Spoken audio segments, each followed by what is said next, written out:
Ìgbà Ìwáṣẹ. ìdí tí ọmọ Yorùbá nígbà wà lè sọ pé kì í ṣe yẹn ayé ò ṣe mí nù sọ̀rọ̀ pé ayé tí ń ṣe olúwa rẹ̀ náà bá wù. Ètò tó ń fúnni lóye, ètò tó ń sọ nípa ohun tó ti ṣẹlẹ̀ rí láyé àwọn bàbá wa.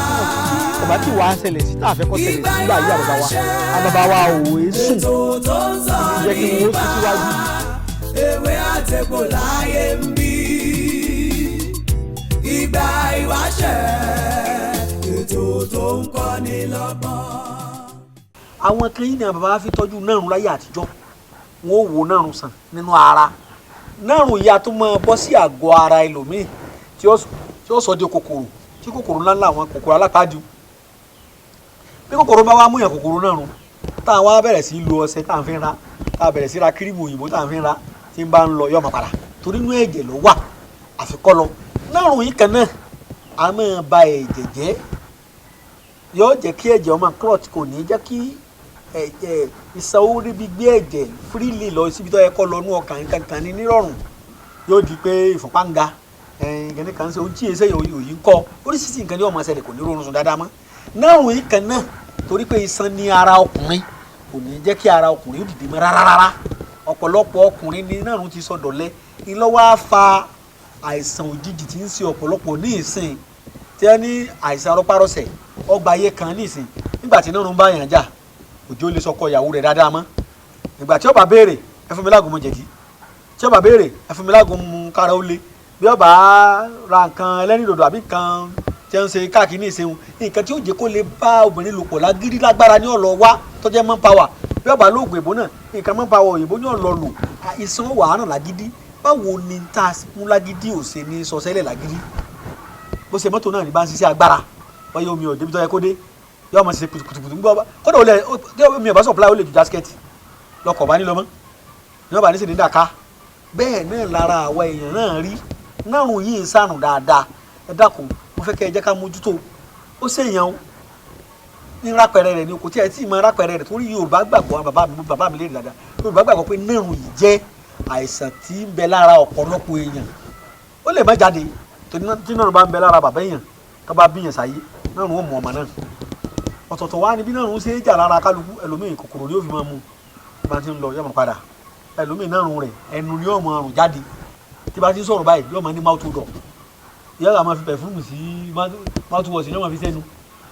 inú ni òórùn yẹn ti ń wá torí pé nárùn á máa fà á ilẹ̀ tútù á máa fa mouth odor so àwọn ìgbàgbọ́ Yorùbá ó fẹsẹ̀ rinlẹ̀ ju lọ́dọ̀ wọn ju nǹkan míì lọ láyé àtijọ́ ó sì jẹ́ wọ́n rálàáfíà lò pẹ́ lápèjúwe ní ìsìn tẹ bá sọ fún àgbàlagbà pé ilẹ̀ tútù náà láàmú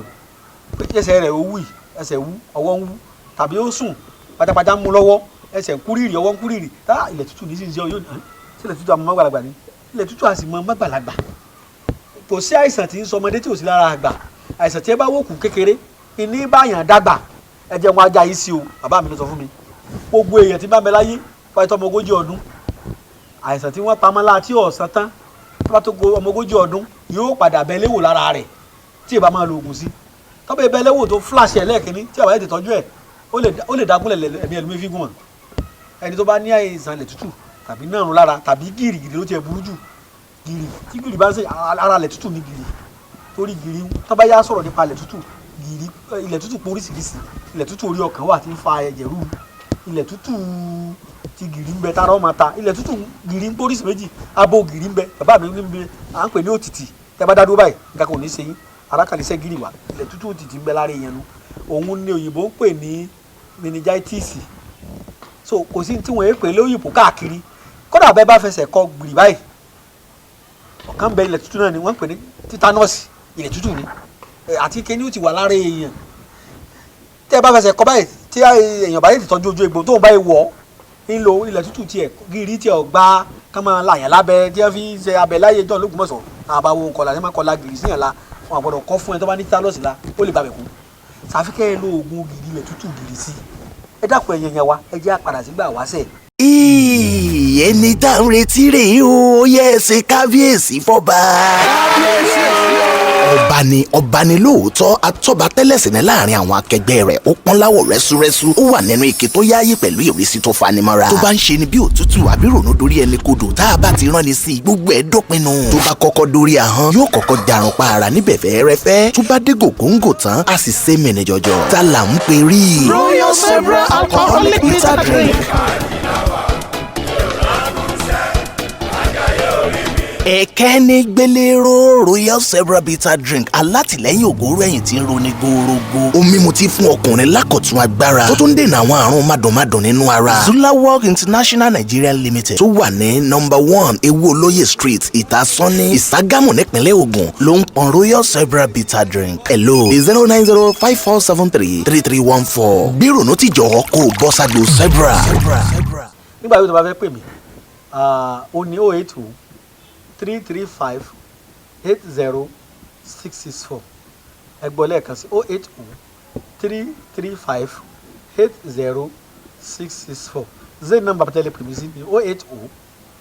20 40 59 54 lẹ́ẹ̀kan sí 080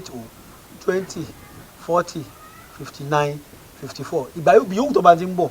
ìlú yòówù tó bá ti ń bọ̀ tó bá ti dé Ògbómọ̀ṣọ́ kẹ́ ẹ sọ̀kalẹ̀ yòówù tó bá ti ń bọ̀ ẹ sọ̀kalẹ̀ l'Ógbómọ̀ṣọ́ ẹ kàn bọ́lẹ̀ kàn kí sí ọlọ́kadà kan kẹjẹ kọ́ mọ̀ pé ẹ lọ sọ́dọ̀ Alhaji Suleiman Ẹgbẹ̀jì gbogbo ìlú Ògbómọ̀ṣọ́ mo sì mú yín dọ́dọ̀ mi.